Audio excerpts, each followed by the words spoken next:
Quand j'ai vu les Français, les Espagnols en train d'évacuer leurs ressortissants, j'avais envie de pleurer, quoi. Vous savez pourquoi? Imaginez, la France pousse la CEDEAO à intervenir. L'OTAN pousse la CEDEAO à intervenir. Bref, les Occidentaux poussent la CEDEAO à intervenir. Mais pendant ce temps, qu'est-ce qu'ils font? Ils évacuent leurs enfants. Ils évacuent leurs ressortissants. En cas d'intervention, qui va mourir? Les Nigériens, les Béninois, les Togolais, les Ivoiriens, les Sénégalais.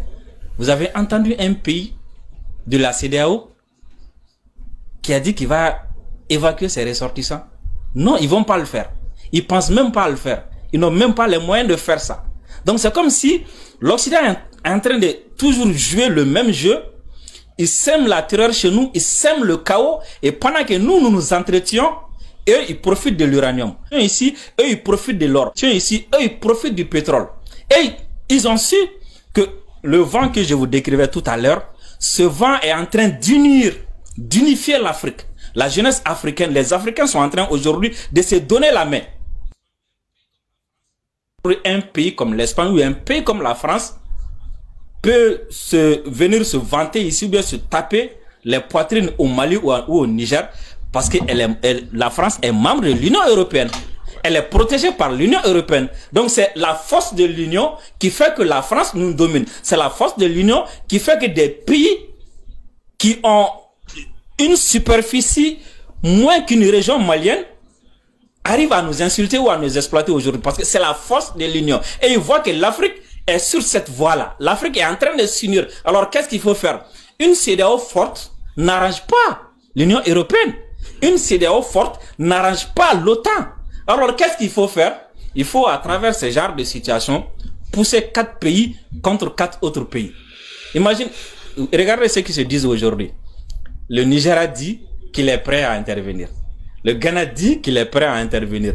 Le Sénégal dit qu'il est prêt à intervenir. La Côte d'Ivoire ou le Bénin également dit la même. Donc 4 pays. De l'autre côté, le Mali, le Burkina a fait un communiqué. Justement, nous allons en revenir. Mais là, vous venez. Oui, juste pour terminer ça. Plus le Niger, ça fait 3. La Guinée a dit non. Ça fait 4. On pousse 4 pays à venir attaquer 4 pays de la même CEDEAO. Et résultat, qu'est-ce qui va se passer? Les pays de la CEDEAO vont se tirer dessus. Et c'est les citoyens de la CEDEAO qui vont mourir. Et pendant ce temps, l'Europe a déjà évacué ses enfants. Vous voyez que c'est méchant? Et c'est quand je pense que un président comme Bola Tinubu, un président comme Ado, un président comme Macky Sall ou un président comme Patrice Talon, avec tout ce qu'ils ont comme diplôme, avec tout ce qu'ils ont comme expérience, avec tout ce qu'ils ont comme conseiller, comme moyen, ne peuvent pas réfléchir et voir ça, ça fait pleurer. Mais quand j'ai fini de pleurer, vous savez ce qui se passe? Quoi? Je ris beaucoup. Ah bon? Oui. Parce que je me dis que malgré que ces gens-là sont aveugles, ils n'arrivent pas à voir, ils n'arrivent pas à distinguer le bien du mal, mais de l'autre côté, il y a un peuple qui est décidé comment dire, à se libérer. Malgré toutes ces menaces, malgré tout ce que la France dit, vous avez vu hier ce qui s'est passé au Niger, des milliers de personnes, des gens qui n'avaient jamais manifesté de leur vie. Mais quand on commence à les menacer, ils sortent pour dire, venez nous tuer. Mais ce processus de libération-là va aller jusqu'au bout. Oui. Ils ont mis le Mali sous embargo pendant à peu près 6 ou 7 mois. Qu'est-ce qui s'est passé? Le même peuple est sorti. Même chose au Burkina, le peuple est sorti. Et des gens sont sortis, les gens ont quitté le Sénégal, qui faisait partie, bon, je dirais pas sénégalais, qui est dirigé par Macky Sall. Sinon, je sais que le peuple sénégalais n'a rien contre, et le peuple sénégalais ne se retrouve en rien dans ce que la CEDEAO est en train de faire aujourd'hui. Les gens ont quitté le Sénégal, marché pour venir dire aux Maliens, c'est Macky Sall qui vous sanctionne, sinon le peuple sénégalais est avec vous. Les gens ont quitté la Côte d'Ivoire pour marcher, venir dire aux Maliens, c'est Alassane Ouattara qui vous sanctionne, pas le peuple ivoirien. C'est ça qui fait sourire, c'est ça qui donne espoir. Et tant que, d'ailleurs, je vais même féliciter Emmanuel Macron, quoi.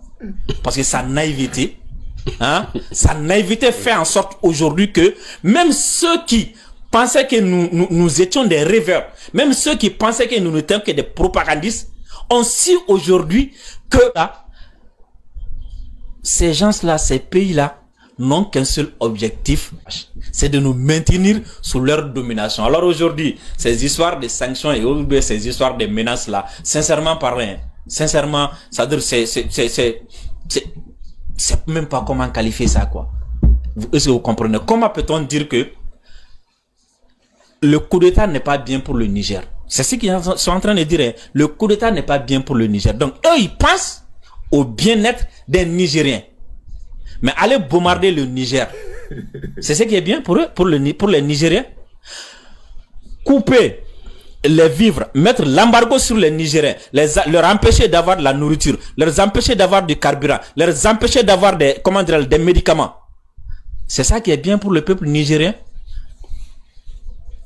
Je demande, est-ce que c'est ça qui est bien pour le peuple nigérien? Et c'est ça qu'ils sont en train de vendre. Et quand je vois des gens qui se disent intellectuels, quand je vois des gens qui se disent oh, j'ai tel ou tel diplôme et qui viennent nous pondre des narratifs pour nous dire que mais attendons quoi? Aujourd'hui, imaginez hein, coup d'État au Niger, Conseil de défense en France, sanctions par la CEDEAO, mais qui domine qui dirige qui? Réfléchissons.